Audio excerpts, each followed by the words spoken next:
આવીએ અને પ્રાર્થનામાં જોડાઈએ. જીવંત પ્રેમાળ સર્વશક્તિમાન અમારા રાજાઓના રાજા, અમારા પ્રભુના પ્રભુ, કે જે હતા, જે છે અને જે આવનાર છે, ઈશ્વર કે જે પોતે સ્વર્ગનો મહિમા છોડીને જગત પર પોતે માનવ દેહ ધારણ કરીને લોકોના પાપો અપરાધો પોતે ઉચકીને દસ્તમ પર બલિદાન થયા. પ્રભુ આજે જ્યારે પ્રભુ અમે યાદ કરીએ છીએ તમારા બલિદાનને, તમારા પ્રેમને, પ્રભુ આજે તમે એવું થવા દો. તમારું વચન કહે છે કે જો આજ આપણે તેની વાણી સાંભળીએ તો કેવું સારું. પ્રભુ અમારા હૃદયોને, અમારા વિચારોને તમારા વચનોમાં એવી રીતે કેન્દ્રિત કરો કે પ્રભુ અમે વધુ ને વધુ તમારા વચનોમાં મજબૂત થાય છે. પૂછો પર પાછળને તમારા હાથમાં સોંપીએ છીએ. હા પ્રભુ, તમારી સહાયની જરૂર છે. પ્રભુ ઈસુ ખ્રિસ્તના નામમાં પ્રાર્થના સાંભળો અને માન્ય કરો. આમીન. પ્રભુના જીવન પવિત્ર વચનો વિશે આપણે વિચાર કરી રહ્યા છીએ. જે વિષય આપણે આપ્યો છે તો એ છે કે કપટ કરનારાઓ અને પરસ્વાધીન કરનાર. એ વિષય પર આપણે વિચાર કરવા માંગીએ છીએ. કપટ કરનારાઓ અને પરસ્વાધીન કરનાર. કપટ, ભૂંડી યોજના, કુયુક્તિ, છેતરપિંડી, ઠગાઈ, છળ અને ઢોળ એવા અલગ અલગ શબ્દોથી આપણે એને સમજી શકીએ છીએ. એક વખત બંને ભાઈઓ, કુટુંબ હતું, પરિવાર હતું, અને બંને ભાઈઓ, એક ભાઈ નાનો અને એક ભાઈ મોટો. અને જે મોટો ભાઈ હતો એની પાસે અધિકાર હતો એટલે એનું નામ એ સૌથી ઉપર હતું. અને જ્યારે નાનો ભાઈ ખેતીવાડી કરે અને સરસ ખેતીવાડી થાય ત્યારે મોટા ભાઈને ગમે નહીં. જો કે નાનો ભાઈ આખા વર્ષનું એને જોઈએ એટલું અનાજ આપી દે. મારો ભાઈ છે, મોટો ભાઈ છે, એટલે મારે આપવું પડે, અને આપી દે ત્યારે જોઈએ એટલું લઈ લે અને મોટો ભાઈ લઈ લે. પણ એક વખત એવું થયું કે આ મોટા ભાઈથી જોયું નહીં કે નાનો ભાઈ આટલું બધું કેવી રીતે કમાઈ શકે. અને એટલા માટે પછી એક વખત એવું થયું કે એક સમય એવો આવ્યો કે આ મોટો ભાઈ વિચાર કરતો હતો. અને વિચાર કરતા કરતા એને એવું થયું કે હું મોટો છું, મારું નામ પહેલા છે, એટલે બારોબાર આ જમીનનો હું વહીવટ કરી નાખીશ. અને નાના ભાઈને પૂછવામાં પણ ના આવ્યું કે તું આપણે આવું કરીએ કે કેમ, તારી શું ઈચ્છા છે. અને વારંવાર નાનો ભાઈ મોટા ભાઈને કહે કે મને અલગ ભાગ પાડી આપો તો સારું, જેથી કરીને તમારે ભવિષ્યમાં એનું જે કરવું હોય તો થાય. પણ એક જ બ્લોકમાં અને મોટો ભાઈ તૈયાર ના થયો.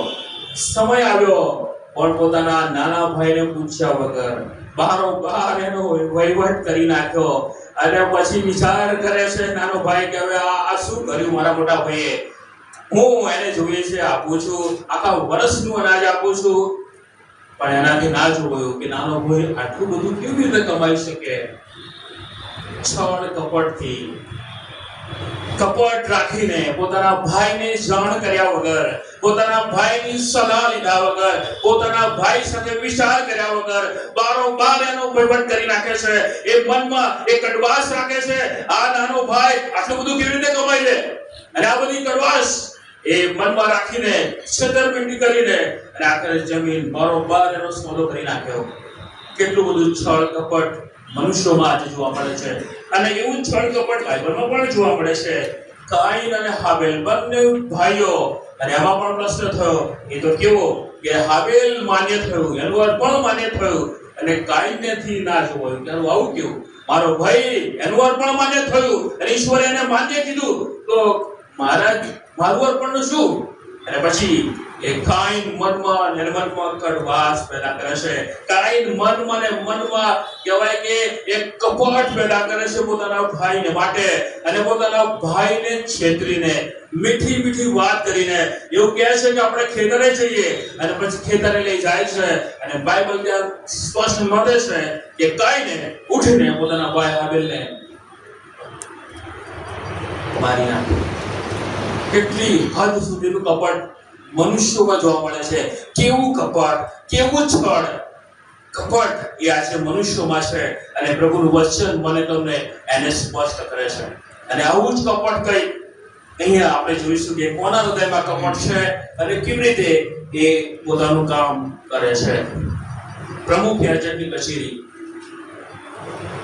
કપટ કરનારી કચેરી કે જેને આત્મિક આગેવાન કહેવામાં આવે છે. બાઇબલ એને કહે છે પ્રમુખ યાજકની કચેરી એ કહે છે કે લોકો માટે મધ્યસ્થનું કામ કરે છે, લોકોને દોરવણી આપવાનું કામ. બહુ સ્પષ્ટ પ્રમાણે એની ઓફિસ જે છે, એનું કાર્યાલય છે, એની જે કચેરી છે, એની જે યાજકની ફરજો એ સ્પષ્ટ છે કે લોકોને માટે પ્રાયશ્ચિત કરવાનું હોય, વર્ષમાં પ્રાયશ્ચિત કરવા માટે જવાનું અને વચ્ચે વચ્ચે બલિદાનો કરવાના હોય, અને પછી એ લોકો માટે મધ્યસ્થી કરવાનું કામ અને લોકોને આશીર્વાદ આપવાનું કામ. અને આ જેની જે મુખ્ય યાજકોની જે ફરજ છે એ ફરજ પ્રમાણે એ કહે છે કે એ એમની ફરજો હતી અને જૂના કરવામાં આવી બધી ફરજોની નોંધ કરવામાં આવી છે.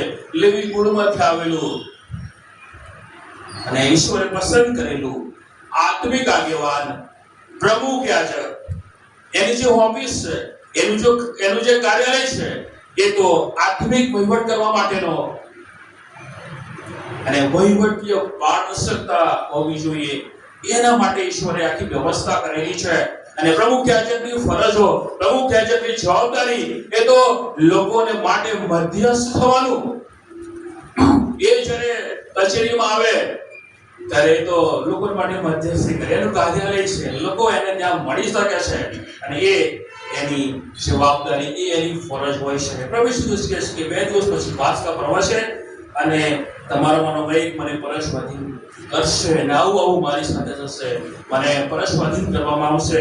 પાસ્કા પર્વ, છુટકારાનું પર્વ, બચાવનું પર્વ, એ પર્વ એ પાસ્કા પર્વ છે કે જે આપણને યાદ કરાવે છે નિર્ગમન 12 કે ઇસ્રાએલ પ્રજા મિસ્રની ગુલામગીરીમાં, અને એ મિસ્રની ગુલામગીરીમાં દુઃખ અને દર્દ વેઠી રહ્યા છે. એ લોકો પોકાર કરી રહ્યા છે, એ લોકો છુટકારાની અપેક્ષા રાખી રહ્યા છે અને ત્યાં ઈશ્વર પોતે વ્યવસ્થા કરે છે. મૂસાની મારફતે એ મિસ્રની ગુલામગીરીમાંથી છોડાવવામાં આવે છે. ઈશ્વર પસંદ કરે છે અને પછી એ લોકો મિસ્રની ગુલામગીરીમાંથી બહાર નીકળે છે. એ યાદ કરાવે છે કે અમે છુટકારો પામ્યા છીએ. અને પછી એના કેટલા બધા નિયમો છે કે એ કડવી ભાજી સાથે ખાવામાં આવે, હાથમાં લાકડી લઈને ઊભું રહેવાનું હોય અને જલ્દી ખાવામાં આવે. અને આ પાસ્કા પર્વ છે અને એ યાદ અપાવે છે કે અમે ગુલામગીરીમાંથી છૂટ્યા છે. અને જ્યારે એ રાત આવી કે જ્યારે એ કહે છે કે મરણનો દૂત એ ત્યાંથી પસાર થવાનો છે અને ઇસ્રાએલ પ્રજાના જે ઘરો છે ત્યાં ગાડી એ 12 શાખાઓ પર રક્ત લગાવવામાં આવે છે. અને જેથી કરીને મરણનો દૂત જ્યારે રક્ત જોવે ત્યારે ઘરને ટાળી દે અને પછી આગળ જાય. એ રક્ત જોવે અને ઘરને ટાળી દે. એટલા માટે આ ઘર બચાવ પામેલું છે. આ ઘરની 12 શાખાઓ પર રક્ત લગાવેલું છે. અને જ્યારે એ ઘર ટાળી દે ને, અને ટાળી દે પછી એના માટે જે શબ્દ વાપરવામાં આવે છે એ મૂળ અર્થમાં એ કૂદીને આનંદથી આગળ જાય, કે કૂદકો મારે આનંદથી. એટલા માટે એ રક્ત જોયું છે કે આ રક્ત બચાવનું છે, આ રક્ત એ લગાવેલું છે. મતલબ એમ થયો કે આ બચાવ પામેલું કુટુંબ છે, આ ઈશ્વરને ઓળખનારું કુટુંબ છે. અને એ જ્યારે પાસ કરે છે એ ઘરને, ત્યારે એ આનંદથી કૂદકો મારીને આગળ જાય છે. કેમ? એ બચાવ પામેલું છે એનો એને આનંદ છે. કેટલું ગજબનું કહેવાય. એ રક્ત હવે નથી, કારણ કે ઘીટા બકરાઓનું રક્ત આપણને સદાકાળ માટે પાપોની માફી આપી શકતું નથી. એટલે પ્રભુ ઈસુ ખ્રિસ્ત પોતે બલિદાન થયા અને રક્ત, નિર્દોષ નિષ્કલંક રક્ત વહેવડાવવાની તૈયારી ઈશ્વરની છે. પ્રભુ ઈસુ ખ્રિસ્તને એ માટે તૈયાર રહેવાનું છે. અને જે રક્ત છે એ શુદ્ધ છે, એ પવિત્ર છે, એ નિર્દોષ છે, એ નિષ્કલંક છે. અને એ જે કરાર આપણી સાથે ઈશ્વરે કર્યો છે, ઈશ્વર અને મનુષ્ય એ વચ્ચેનો કરાર, પવિત્ર કરાર, વચન, સંધિ. ખ્રિસ્તનું શરીર એ ભાંગવામાં આવશે. રોટલી હાથમાં લે છે અને પછી વચ્ચેથી ભાંગે છે અને પોતાના શિષ્યોને આપીને કહે છે કે લો ખાઓ, આ શરીર તમારા માટે ભાંગવામાં આવશે. અને મારા વાલાઓ, એ શરીર, એ રોટલી જ્યારે આપણે જ્યારે એ મેચની, પવિત્ર મેચના ભાગીદાર થઈએ છીએ ત્યારે એ પાસ્કા પર્વ, એ પ્રભુ ભોજન આપણને યાદ કરાવે છે કે પ્રભુ ઈસુ ખ્રિસ્ત એ પરસ્પર થયા એ પહેલા એ રાત્રે પોતાના શિષ્યોની સાથે એ એ ભોજન લે છે ત્યારે આ યાદ કરાવે છે એ ખ્રિસ્તનું રક્ત એ કહે છે કે વહેવડાવવામાં આવશે, એ મારા શરીરને ભાંગવામાં આવશે, એ રોટલી એ તમે ખાઓ અને મારી યાદગીરીને સારું એ કરો. એ યાદ આવવું જોઈએ કે મિસ્રની ગુલામગીરીમાંથી તમારો છુટકારો થયો છે. એ યાદ આવવું જોઈએ કે ઈશ્વરે અમારો ઉદ્ધાર કર્યો છે. એ યાદ આવવું જોઈએ કે ઈશ્વર જ અમારા ઈશ્વર છે, બીજું કોઈ નહીં. અને જ્યારે નવા કરારમાં આવીએ છીએ ત્યારે પ્રભુ ઈસુ પોતે એ પોતાના જીવનનું બલિદાન આપીને રક્ત વહેવડાવે છે. એ યાદ કરાવે છે હું જ ઈશ્વર છું કે જે મેં તમને મિસ્રની ગુલામગીરીમાંથી છોડાવ્યા. હું એ જ ઈશ્વર છું કે મેં તમારો ઉદ્ધાર કર્યો. હું એ જ ઈશ્વર છું કે મેં તમને પ્રેમ કર્યો. એ યાદ મને તમને અપાવે છે. કચેરીમાં એકઠા થવું એમાં કોઈ પ્રોબ્લેમ નથી, થવાય. પણ કચેરીમાં એકઠા થવાનો હેતુ અલગ છે, એનું કારણ અલગ છે. એકઠા થાય છે એ હેતુ, એ ઈરાદો એ કપટથી ભરેલો છે. એ કચેરી લોકોના પ્રશ્નોનું નિરાકરણ લાવવા માટેની કચેરી. એ પ્રમુખ યાજકની ઓફિસ, પ્રમુખ યાજકનું કાર્યાલય, પ્રમુખ યાજકની કચેરી, એ લોકોના પ્રશ્નો સોલ્વ થાય. લોકો એ પોતાનો પ્રશ્ન લઈને પ્રમુખ યાજકની કચેરીમાં આવે, એનું નિરાકરણ કરવાનું હોય, એનું સોલ્યુશન લાવવાનું હોય, એ પ્રશ્ન સાંભળવાનો હોય, એ વ્યક્તિ સાથે વાત કરવાની હોય, લોકોને પ્રોત્સાહન આપવાની જગ્યા, યોગ્ય વહીવટ કરવાની જગ્યા, દેવના વિધિઓની સમજ આપવાની એ કચેરીની જગ્યા, લોકોને માર્ગદર્શન આપવાની જગ્યા, લોકોને આશીર્વાદ આપવાની જગ્યા છે. એ કચેરી કપટ કરવાની કચેરી નથી. એ કચેરીમાં એ કહેવાય કે રાજકારણ રમવાની કચેરી નથી. એ કચેરી તો લોકોને પ્રોત્સાહન આપવાની કચેરી છે.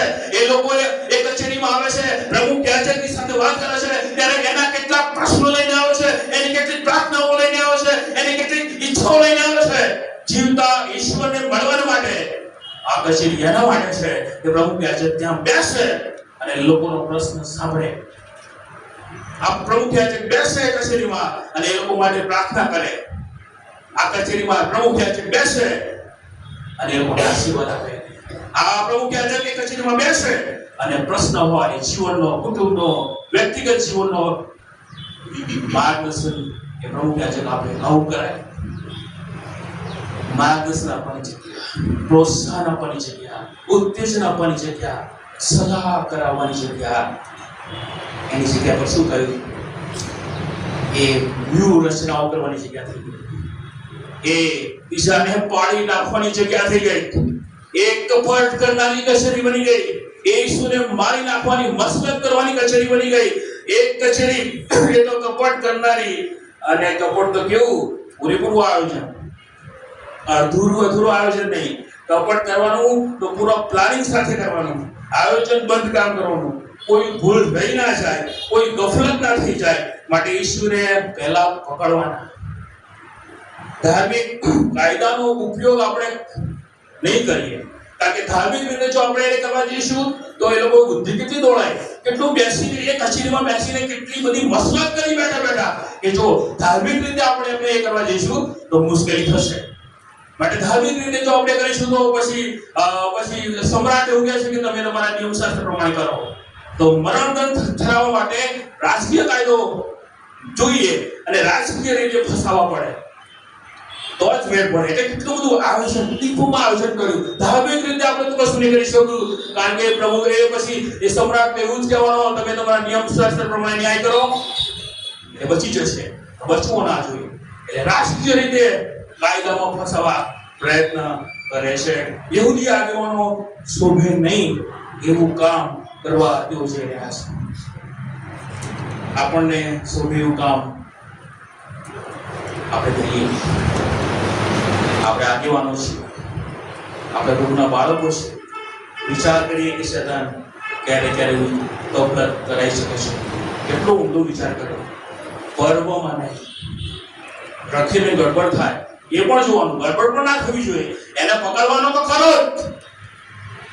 ધાર્મિક કાયદો લાગુ નહીં કરવાનો, એને રાજકીય કાયદામાં ફસાવવાનો. એટલે કે સમ્રાટને આગળ ઉભા રહેવાનું થાય અને સમ્રાટ એને મરણદંડ કરાઈ શકે રાજકીય રીતે, અને એ એની પાસે અધિકાર છે. અને વધસ્તંભ પર જો મરણદંડ થડાવો હોય તો સમ્રાટના આદેશ હોવો જોઈએ, તો જ એ પસાર થઈ શકે, ના થઈ શકે એ વગર ના થઈ શકે. માટે ગડબડ ના થવી જોઈએ. પ્રભુ ઈસુ ખ્રિસ્તને પકડવાના તો ખરા, એવી રીતે કપટથી પકડવાના.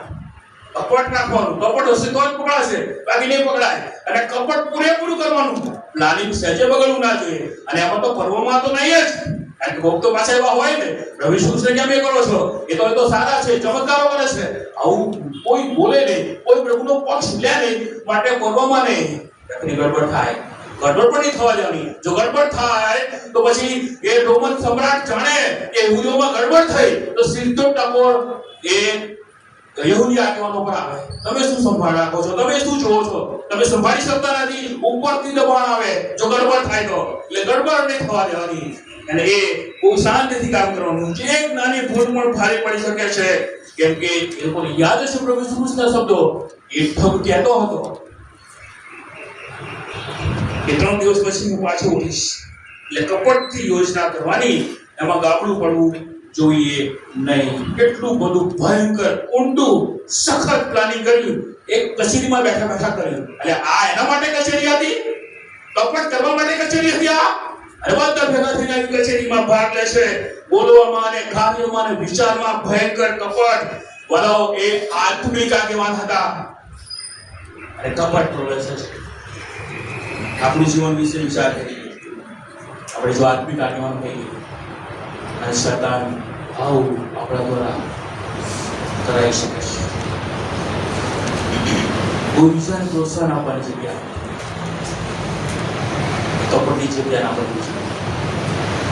બાઇબલનું વચન સ્પષ્ટ છે કે ઈશ્વરનો ભય રાખો, આદર્શ નિશાસ્ત્ર 34 કેવા પ્રકારની ભયની વાત કરી મને તમને કરે છે. અને બહુ સ્પષ્ટ મને કહે છે યહોવાના સંતો તેનું ભય રાખો, કેમ કે તેનું ભય રાખનારને ઘણી ખોટ પડતી. યહોવાના સંતો નાના મોટા સર્વ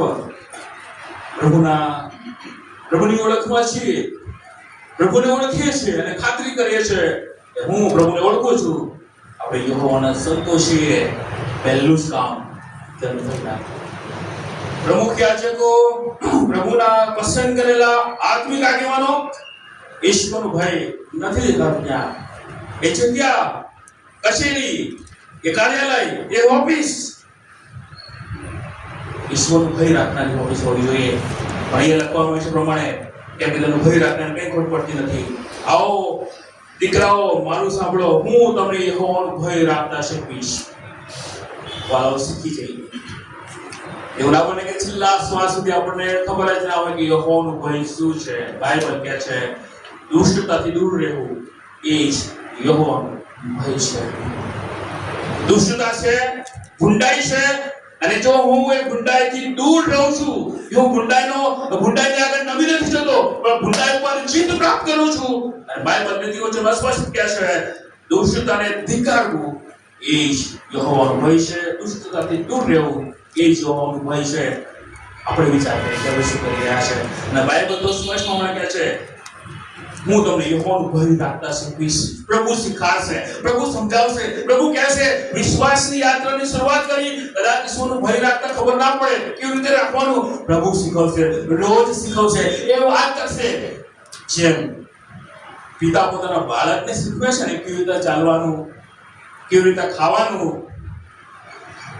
આકાશમાંનો બાપ મને તમને યહોવાનો ભય રાખતા શીખવે છે. એ શીખવે છે, એ બતાવે છે, એ મને સમજાવે છે કે યહોવાનો ભય એ શું છે. તો ઊંધું બોલવાથી તારી જીભને અને કપટથી તારા હોઠને સંભાળ. પ્રમુખ યાજકના જે આગેવાનો છે ગુંડાઈ કરવામાં પાછી નથી રાખી પાની, કપટ કરવામાં પણ પાછું નથી રાખ્યું. અને કહે છે કપટથી તારા હોઠને સંભાળ, ગુંડાઈથી દૂર થા અને ભલું કર, શાંતિ શોધ અને તેની પાછળ લાગ. ગુંડાઈને ધિક્કાર કરવો, દુષ્ટતાનો ધિક્કાર કરવો એ જ યહોવાનો ભય છે. એ મને અને તમને ઈશ્વર શીખવે છે, મને તમને ઈશ્વર બતાવે છે. બહુ સ્પષ્ટ પ્રમાણે કહે છે હું તમને શીખવીશ. એ શીખવાડે ને ત્યારે શીખી લેવું. જ્યારે કોઈ વ્યક્તિ, જ્યારે કોઈ નાનું બાળક સાયકલ ચલાવતા ના આવડે ને, એને શીખવાડવામાં આવે આ રીતે પકડવાનું, આ રીતે પેડલ મારવાના. જો શીખવાડવામાં ના આવે તો એ ના શીખે. પ્રભુ મને તમને શીખવાડે છે કે જીવનની યાત્રા કેવી રીતે કરવી, જીવનની યાત્રામાં ઈશ્વરનું ભય કેવી રીતે રાખવું. અને ઇબ્રાહિમ માટે સ્પષ્ટ લખ્યું છે, તેથી હું જાણું છું કે તું યહોવાથી નીકળે છે. આ છે ઇબ્રાહિમનું જીવન. જ્યારે પોતાના દીકરા ઈસાકનું બલિદાન કરવાનો વારો આવ્યો, એને પાછું ના રાખ્યું અને આ બધું જ ઈશ્વરે જોયું કે એ પોતાના એકને એક દીકરાને જેટલી ઉંમરે એનો જન્મ થયો અને એને બલિદાન કરવા માટે જ્યારે પ્રભુ એને કહે છે, ત્યારે પછી એ તો બલિદાન કરવા માટે પૂરેપૂરી ઉપર જાય છે અને જે કંઈ કરવાનું હોય બધું જ કરવા પ્રયત્ન કરે છે. અને બધું પૂરું થાય પછી બાઇબલ કહે છે, તેથી હું જાણું છું કે તું યહોવાથી બીવે છે. મારા વાલાઓ, ઈશ્વર સૌ મારે તમારા માટે કહી શકે, હા, તેથી હું જાણું છું કે તું મારાથી બીવે છે. ઈશ્વરનો આદરયુક્ત ભય રાખવાની જરૂર છે. જ્યારે આ ભય, આ બીક ઈશ્વરની શાસ્ત્રીઓ પરશુમાં નહોતી, કારણ કે કચેરીમાં બેસીને જે મસલતો કરી એમાં ઈશ્વરનું ભય ક્યાંય દેખાતું નથી. એમાં તો નરું કપટ દેખાય છે અને એ પરિસ્થિતિ ભયંકર બની શકે છે. યહૂદા ઇસ્કારિયોત, એનામાં શૈતાન બેઠો. યહૂદાનો અર્થ પ્રભુની સ્તુતિ કરીશ. શૈતાનને તક ના આપો, એને હૃદયની ગાદી પર ના બેસાડો. શૈતાન તક છોડે છે કે ક્યારે હું મારું કામ કર્યું. એને હૃદયની ગાદી તો નહીં જ આપવાની. હૃદયની ગાદી તો ફક્ત પ્રભુ ઈસુ ખ્રિસ્ત માટે જ છે અને પ્રભુ ઈસુ ખ્રિસ્ત પોતે જ હૃદયની ગાદી પર બેસે. એ ના બેસે તે જગ્યા પર આપણે શૈતાનને બેસાડીએ છીએ ત્યારે પરિસ્થિતિ બહુ જ ખરાબ થાય છે. અને આવી પરિસ્થિતિ અહીંયા શું થાય છે? ઈસ અર્થ, એનો અર્થ થાય માણસ, અને કર્યોત એટલે કામ. યહૂદા ઇસ્કારિયોત એટલે કર્યોતનો માણસ. યહૂદા નાણાંની લેવડ દેવડ બાબતમાં હોશિયાર હતો અને બુદ્ધિવાળો હતો. નાણાંનો યોગ્ય વહીવટ, એ કહે છે કે એ નાણાંનો વહીવટ જાણતો હતો, પણ યોગ્ય રીતે નહોતો જાણતો. નાણાંનું કામ સોંપવામાં આવ્યું પણ એ યોગ્ય રીતે નહોતું. એ ખજાનચી હતો. યોહાનની સુવાર્તામાં યહૂદા એ લાલચુ માણસ બતાવવામાં આવ્યો છે. દાનની લાલસા રાખીને એને તેનું પાપ હતું. યોહાન 12 અને 6. તેથી તે ઘણીવાર થેલીમાંથી પૈસા કાઢી લેતો. એક વખત એક સૈન્ય બીજા સૈન્ય સામે યુદ્ધ કરવા માટે જાય છે. ત્યારે આ જે સૈન્ય છે કે પહાડ પર ઊંચી દિવાલ પર એ જાણે કે પહેરો કરે છે. અને જ્યારે બીજું સૈન્ય નીચેથી જોવે છે, હા, પેલું સૈન્ય ઉપર છે, ઊંચા પહાડ પર છે, દિવાલો છે, તો હારું નહીં પહોંચી શકાય કે બધે. અને બીજું સૈન્ય નીચે છે, જોવે છે કે આ સૈન્યની ઉપર જીત મેળવવા માટે શું કરી છે. અને એમાંથી એક સૈનિક એ પોતે દિવાલ હતી એની પસાર થતો હતો, અને પસાર થતો હતો ત્યારે માથા પર ટોપી હતી અને એ ટોપી નીચે પડી ગઈ. છેક નીચે પડી ગઈ. પેલા સૈન્યએ જોયું, યસ, એક સૈનિકની ટોપી નીચે પડી છે. અને પેલા નીચે રહેલું સૈન્ય વિચાર કરે છે કે હવે શું કરી શકાય, જોવું જોઈએ તો ખરા કે આ ટોપીનું થાય છે શું. સમજવાનો પ્રયત્ન કરજો ધ્યાનથી. અને પછી એ ટોપી લેવા માટે ઉપરથી, પહાડ પરથી, દિવાલ પરથી એક સૈન્ય નીચે આવ્યો. અને પેલું સૈન્ય ધ્યાનથી જોવે છે, ક્યાંથી આવ્યો, કેવી રીતે આવ્યો, શું કોઈ જગ્યા છે. અને નીચે આવ્યો એવી જગ્યાએથી એક પાપુર હતું કે જો કોઈને ખબર ના હોય, જે ઉપર છે સૈનિકો જે પહેરો કરે છે, ચોકી કરે છે, એમને જ ખબર હોય. અને એ ત્યાંથી આવ્યો અને આવીને નીચે પડેલી ટોપી લઈ લીધી. ટોપી તો લઈ લીધી, હવે પાછું તો જવું પડે ને, પછી પાછો ઉપર જાય છે અને નીચે રહેલું સૈન્ય જોઈ ગયું, યસ, આ રસ્તો છે ઉપર જવાનો. અને પછી નીચે રહેલું સૈન્ય ઉપર રહેલા સૈન્ય પર જીત પામે છે, કારણ કે રસ્તો મળી ગયો કે જે ગુપ્ત હતો કે કેવી રીતે ઉપર જવાય. શેતાન આવું જ કરે છે. એક ભૂલ, એક પાપ, એને ખબર પડી જાય કે આજે મારા મનમાં પ્રવેશવો હોય શેતાનને તો કેવી રીતે પ્રવેશવાનો, મારા હૃદયમાં જો એને શેતાનને પ્રવેશ કરવો હોય તો કેવી રીતે પ્રવેશ કરવાનો. શેતાન મારી અને તમારી એક એક ભૂલ જોવે છે, એ મને નિહાળે છે, એ મને જોવે છે કે આ બોલવામાં ભૂલ કરે છે, આ વિચારવામાં ભૂલ કરે છે, આ એના હાથના કામથી ભૂલ કરે છે, આ હૃદયથી ભૂલ કરે છે. શેતાન નીચે બેઠા બેઠા જોવે છે, યસ, અને કઈ ડૂબતી નસ છે, કેવી રીતે હું બાકોરું મળી જાય, જગ્યા મળી જાય, ઉપર જઉં અને એને જીતી લઉં. મારા વાલાઓ, શેતાન એનામાં બેઠો અને એ આજે વિશ્વાસીના જીવનમાં પણ બેસે છે, એ મંડળીઓમાં પણ બેસે છે, એ જગ્યા જોવે છે. ક્યાંથી જવાય? હું ને તમે જ્યારે જગ્યા બતાવી દઈએ છે ને ત્યારે કોઈને પૂછવા નથી. એ આવે છે અને મારી અને તમારી ઉપર જીત પામવા પ્રયત્ન કરે છે. સો એને તક ના આવશે, એને હૃદયની ગાદી પર ના બેસાડશે. આ મરિયમ માતલાને જ્યારે અતિ મૂલ્યવાન અત્તર પ્રભુ શ્રી કૃષ્ણએ પગે છોડ્યું ત્યારે યહૂદા ચતુરાઈપૂર્વક ગરીબોને માટે સહાનુભૂતિ બતાવે છે કે આ રીતે અત્તરનો બગાડ શા માટે? એ તો ગરીબોને આપવું જોઈતું. એના શબ્દો એ જ છેતરામણા હતા. જેથી કરીને એને આપવામાં આવે તો થેલી એની જોડે છે એટલે આમાંથી કંઈક કાઢી લેવાય. ગરીબો માટે કંઈ સારું ઈચ્છતો ન ઈચ્છતો, શા માટે આટલું બધું અત્તરનો બગાડ? એને કરતા ગરીબોને આપ્યો હતો, ગરીબો તો ક્યાંય જાય, એને મળી જાય. કેટલું ગજબનું કહેવાય. લાલચની શરૂઆત થઈ ગઈ.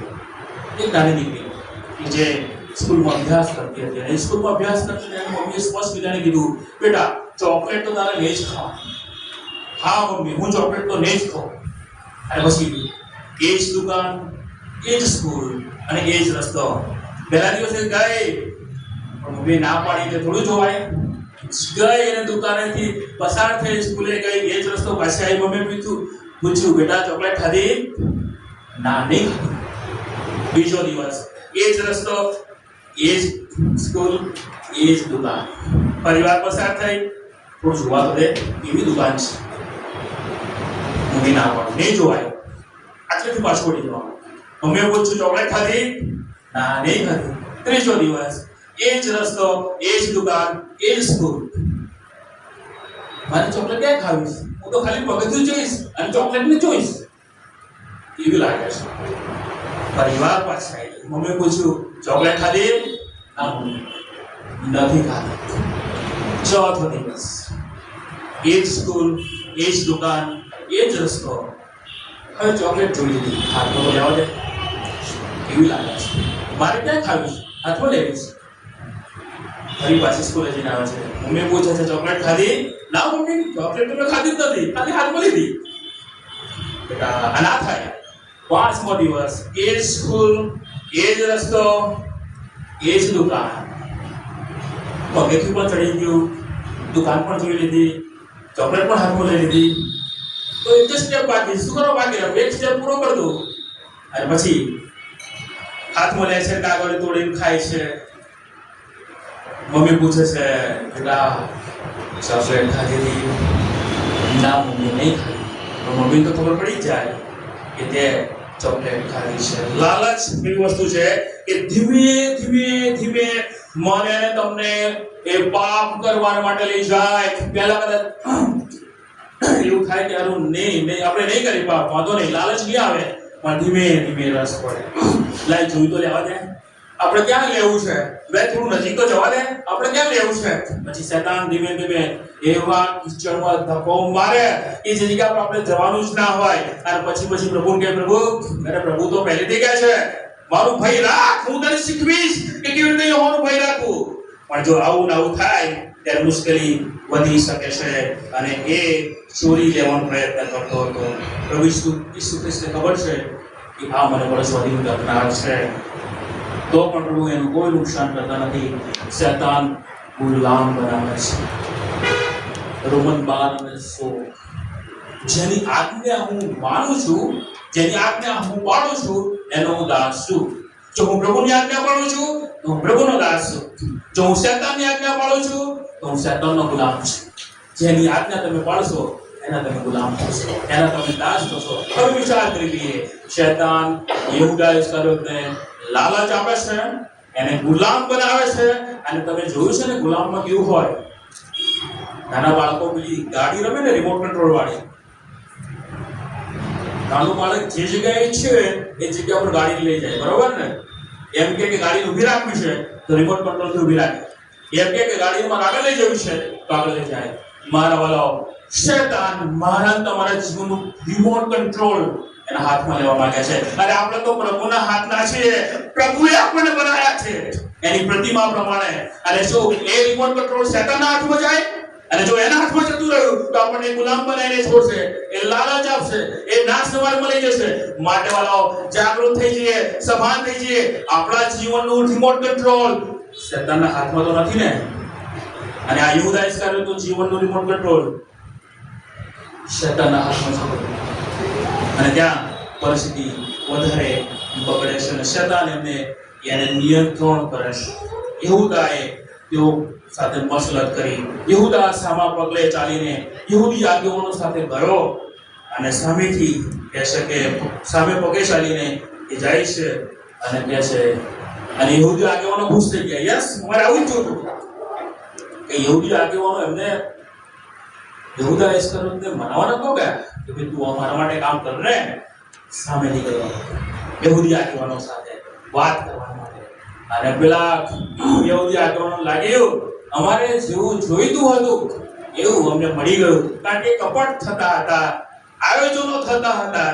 અને એવામાં યહૂદા ઇસ્કરિયોત ત્યાં જાય છે, સામેથી જાય છે. યહૂદા પોતાના જ દેવને ફસાવવા માટે મસલત કરવાની તૈયારી કરી રહ્યો છે. ઈશ્વરની સાથે રહ્યો, ઈશ્વરના પ્રેમનો અનુભવ કર્યો, ઈશ્વરના ચમત્કારો પણ જોયા. ઈશ્વર શું કરે છે, પ્રભુ ઈસુ ખ્રિસ્ત એ ક્યાં જાય છે એ બધું જ જોવે છે. પ્રભુની સાથે રહ્યો છતાં પણ પ્રભુને કહે છે કે એ પોતે પ્રશોધન કરવા તૈયાર થયો, મસલત કરવા લાગ્યો. અને એ પાછો મારો વાલો એ પ્રભુ યાજકની કચેરીમાં જઈને એ લોકોની સાથે પોતાની મસલત, પોતાના વિચારો નાખવા લાગ્યો. આવું કરાય તો? અરે શું એના માટે ઈશ્વરે બનાવ્યો? એના માટે એને સાથે રાખ્યો? આ ઓફિસ એના માટે હતી? સામેથી જઈને એ એવા મસલતના કામ કરવા લાગ્યા. બારોબાર સોદો કરવા કર્યો, વિશ્વાસઘાત કરવા કર્યું. અને તે કામ હું કરીશ તો તમે મને શું આપશો? લાલચ. એ લાલચમાં આવીને કહે છે મને શું આપશો? જે યહૂદી આગેવાનો જોઈતો હતું તેવું જ મળી ગયું. યહૂદી આગેવાનો કહે બોલ, તારે શું જોઈએ, કેટલું જોઈએ, તું તારું મોં ખોલ, એટલો હું તને આપવા તૈયાર છું. કારણ કે યહૂદી આગેવાનોને પ્રભુ ઈસુ ખ્રિસ્તને પકડવાના હતા, કપટથી પકડવાના હતા, એમને મારી નાખવાના હતા.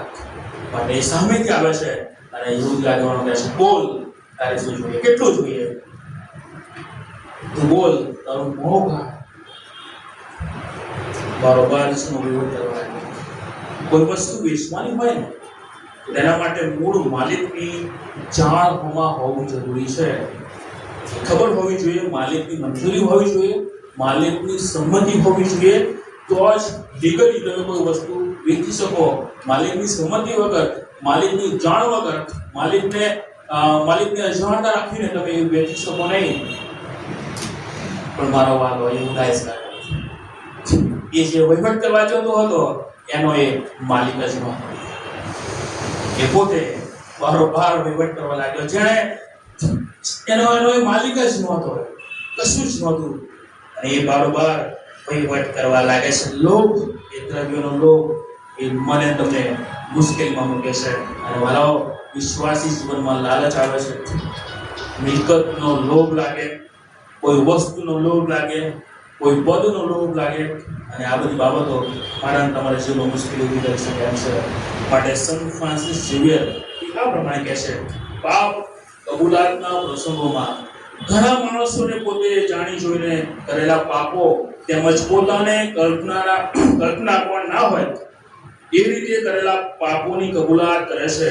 પણ એવી કોઈ વ્યક્તિ આવતી નથી કે તેણે કબૂલ કર્યું હોય કે હું લાલચુ છું, કે પૈસાનો પૂજારી છું, ધન દોલતનો પ્રેમી છું.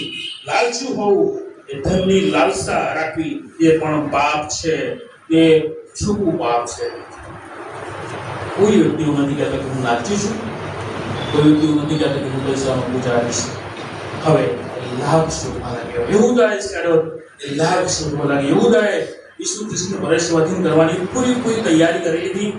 પ્રભુ ઈસુ ખ્રિસ્ત ક્યાં જાય છે, શું કરે છે, કયા સમયે કઈ જગ્યા પર હોય, કયું કામ કરતા હોય, એ બધું જેને ખબર હોય. જ્યારે ચોર ચોરી કરવા જાય ને ત્યારે બધી પરિસ્થિતિનું નિરીક્ષણ કરી જોવાય કે અહીંથી જવાય કે અહીંથી ના જવાય. આટલા વાગે ચોરી કરાય તો પછી કેટલા વ્યક્તિ હાજર હશે, કયું વાતાવરણ હશે, કઈ પરિસ્થિતિ હશે, શું કોઈ જોઈ જશે, એની પૂરી બાતમી કાઢીને પછી જ ચોરી કરવા જાય. અને મારો વાલો આ પૂરી તૈયારી સાથે જોવે છે પ્રભુ ઈસુ ક્યાં જાય છે, શું કરે છે, બધી જ તૈયારી સાથે જાય છે.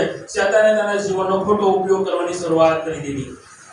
અને મારા વાલાઓ, શેતાન એના જીવનનો ખોટો ઉપયોગ કરીને એની શરૂઆત કરી. ઈશ્વર એને જ્ઞાન પણ આપેલું, ઈશ્વર એને સમજશક્તિ પણ આપેલી, ઈશ્વર એને નિર્ણય શક્તિ આપેલી. નથી લાગતું કે ઈશ્વરે મને પણ જ્ઞાન આપ્યું છે? નથી લાગતું કે ઈશ્વરે મને પણ નિર્ણય શક્તિ આપી છે? નથી લાગતું કે ઈશ્વરે મને પણ અધિકાર આપ્યો છે? નથી લાગતું કે ઈશ્વરે મારા જીવનનો પણ કંઈક એવું સારું આપ્યું છે? અને જો છતાં પણ યાદ રાખવાનું જેવું છે, મારી આવડતનો, મારી બુદ્ધિનો શેતાન ખોટો ઉપયોગ કરી શકે છે.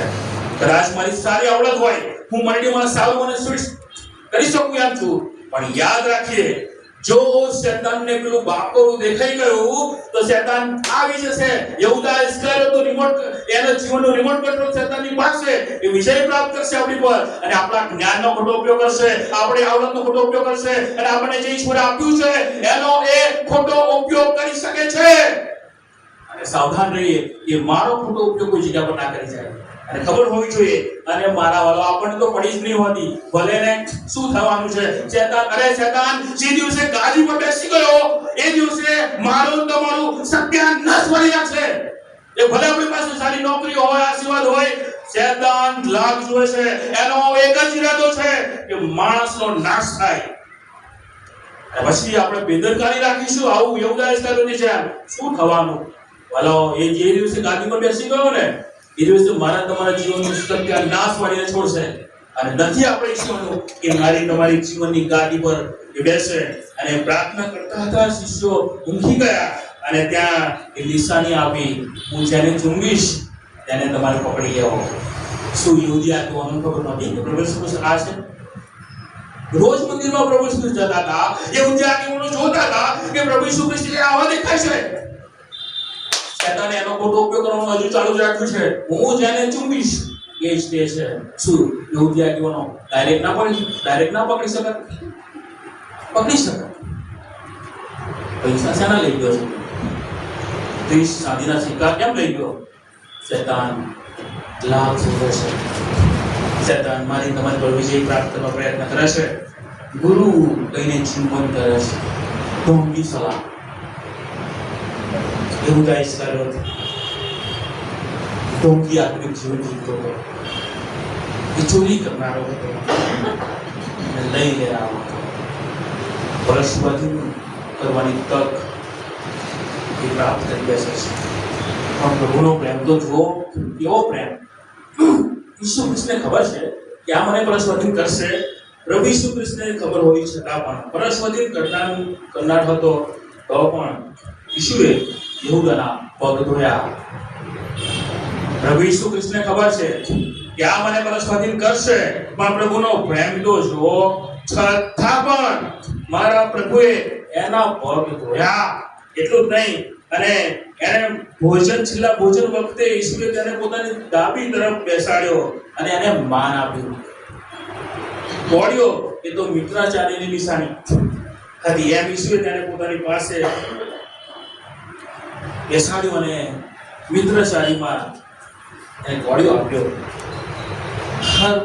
હર વખત પ્રભુ ઈસુ ખ્રિસ્તને ત્યાં એવું કર્યા હતા. યહૂદા પાછો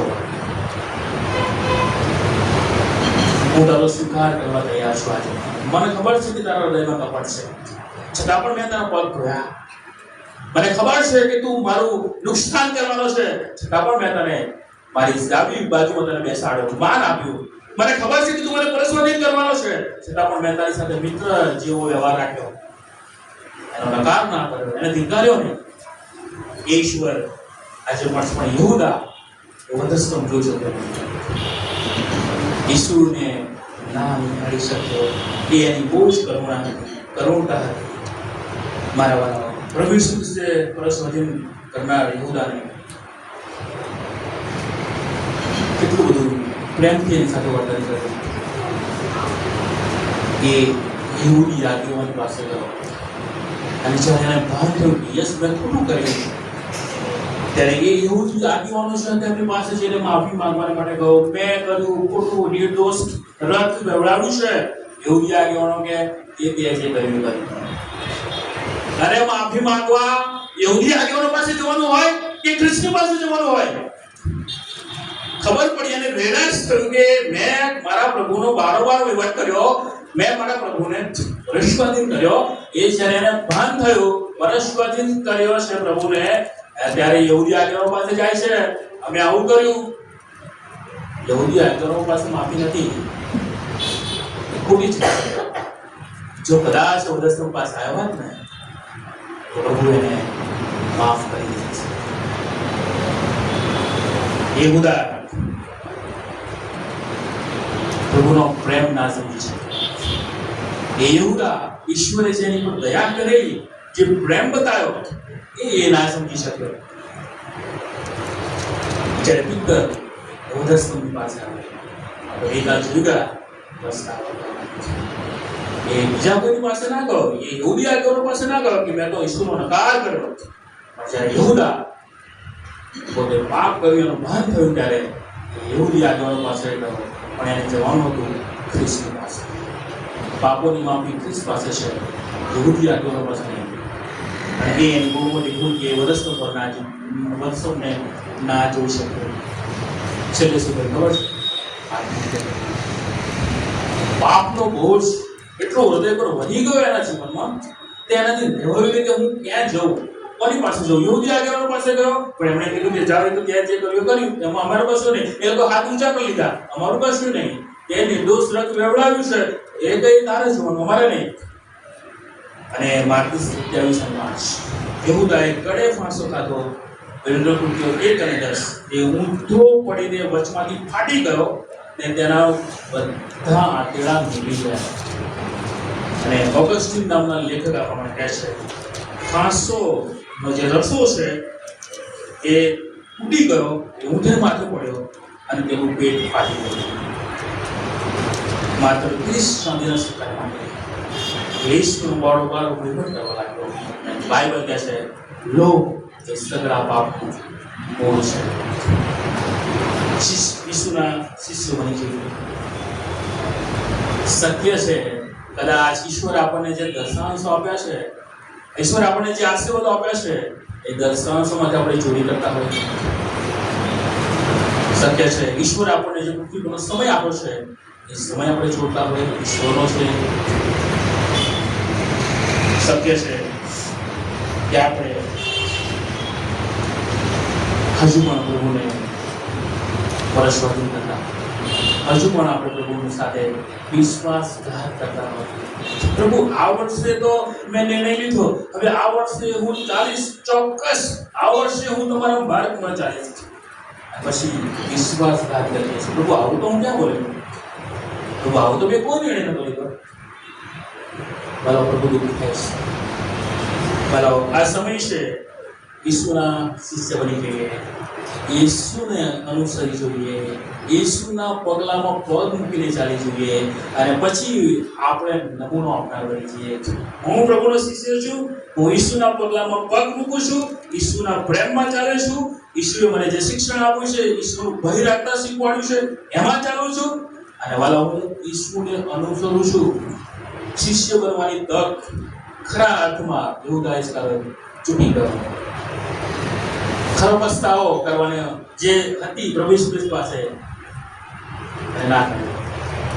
ખોટી જગ્યા પર પસ્તાવો કરવા માટે ગયો. એ જે એના માટે બાપુની માફીને આપવા માટે લોકો સમર્થ જ નહોતા, કારણ કે એ લોકો કપટ કરનારા હતા, મનુષ્યો હતા. ચાલો વિચાર કરીએ, પોતપોતાની પરીક્ષા કરી જોઈએ. આ સમય છે. પિત્તરનો પસ્તાવો, રડીને પસ્તાવો કર્યો, સાચી જગ્યા પર ગયો, તારણહાર પાસે ગયો, વધસ્તંભની પાસે ગયો. યહૂદા એ વધસ્તંભ ના જોઈ શક્યો.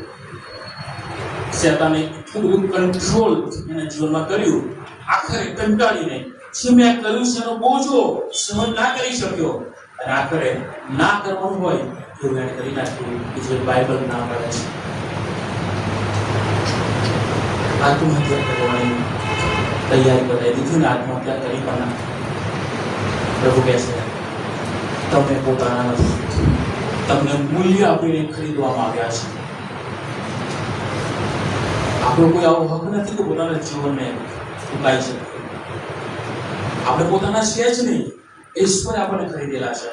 અને છતાં પણ જો હું ઈશ્વરની વિરુદ્ધમાં જાઉં, છતાં પણ હું પ્રભુની સાથે વિશ્વાસીઓનો સમૂહ કહેવામાં આવે છે, પણ છતાં પણ હું વિશ્વાસી ના રહું, અવિશ્વાસી થઈ જાઉં, વિશ્વાસઘાત કરી બેસું, તો આજે પ્રભુ ફરી વાર તક મને તમને આપે છે.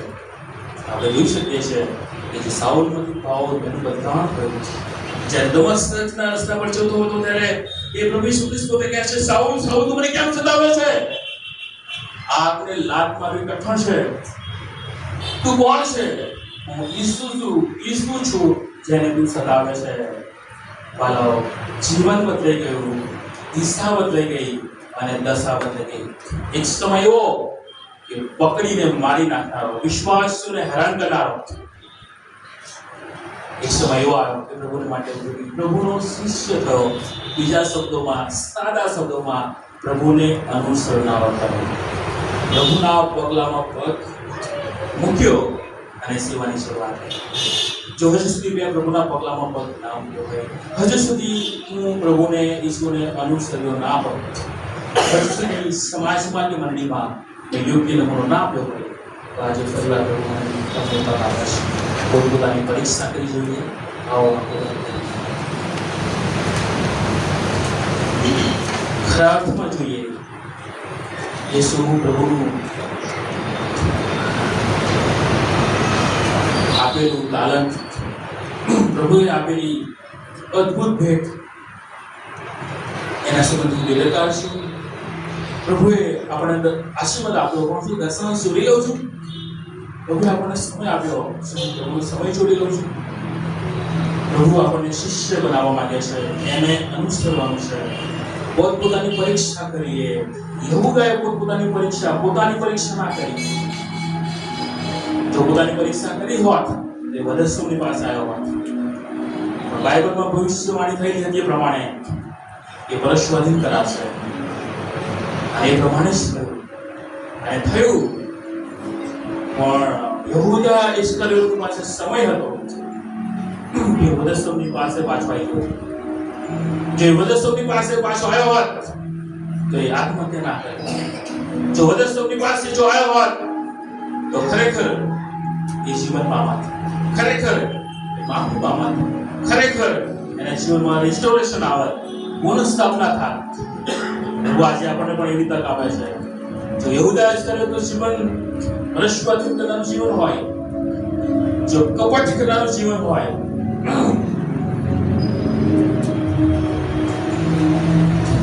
અથવા બીજું કોઈ પાપ હોય, ભલા પવિત્ર મેષના ભગીરથી પહેલા આ સમય છે કે પોતપોતાની પરીક્ષા કરી શકીએ. દુષ્ટતાથી દૂર રહેવું એ જ યહોવાનો ભય છે. એનો ધિક્કાર કરવો એ જ યહોવાનો ભય છે. જો હજુ સુધી હું દુષ્ટના માર્ગમાં છું, આજે પ્રભુ ફરી મને કહી રહ્યા છે, ત્યાં સુધી તો આમ નામ જીવીશ. ભલા યહૂદા ઇસ્કરિયોતનો સમય એવો આવ્યો, એવો હતો, એવો આપણો ના થાય. માટે બોજ, પાપનો બોજ લઈને વધસ્તંભની પાસે પાછા જઈએ, કબૂલ કરીએ કે હા પ્રભુ, મેં પાપ કર્યું છે. હું તમારા પગલામાં પગ મૂકીને ચાલવા માંગુ છું, હું તમને અનુસરવા માંગુ છું. ઓ પ્રભુ, મારી સહાય કરો. જીવન પરમેશ્વર, અમે તમારો આભાર માનીએ છીએ આ સમય માટે. અદ્ભુત અને અજાયબ વચનો જે સાદા તથા મજાને જુદા પાડે એટલે સુધી વિતરણ વચનો પ્રભુ અમે વિચાર કરીએ, મનન કરીએ, નિર્ણય કરીએ અને વિતરની જેમ પ્રભુ ખરેખર તમારી પાસે આવીને પ્રસ્તાવો કરીએ એવું તમે અમને થવા દો. પોતપોતાની પરીક્ષા કરી જોઈએ. એ ખ્રિસ્તના રક્તને યાદ કરતા, એ એના શરીરને યાદ કરતા, એ દુઃખને યાદ કરતા પ્રભુ અમે તમારી પાસે આવીને ઘૂંટણ નમાવીએ છીએ અને વિતરની જેમ અમે કબૂલ કરીએ છીએ. હા પ્રભુ, મેં નકાર કર્યો છે, મેં પાપ કર્યું છે. હા હું પાપી છું, પ્રભુ મને શુદ્ધ કરવા માટે તૈયાર છે. યહૂદા ઇસ્કરિયોત જેવું વલણ ના રાખીએ, પવિત્રની જેમ પ્રભુ અમે તમારી પાસે આવ્યા છીએ. પ્રભુ તમે અમારો સ્વીકાર કરો. આજે તમે ઉદ્દેશ પરથી બોલાવી રહ્યા છો, નામ લઈને બોલાવી રહ્યા છો. રાહુલ, રાહુલ તું મારી પાસે આવી જા. યહૂદા ઇસ્કરિયોત તો ના આવ્યો, પણ તું આવી જા. આજે સમય છે પ્રભુની પાસે. પ્રભુ બોલાવે છે, યેસુ બોલાતા હે. પ્રભુ અમે કબૂલ કરીએ છીએ અમારા અપરાધો, અને માફ કરો, શુદ્ધ કરો, પવિત્ર કરો, તમારા મહિમાના પાત્ર બનાવો, ખરા શિષ્ય બનાવો. એ જ અમારી પ્રાર્થના અમારા તારના ઈસુ ખ્રિસ્તના નામમાં સાંભળો અને માન્ય કરો.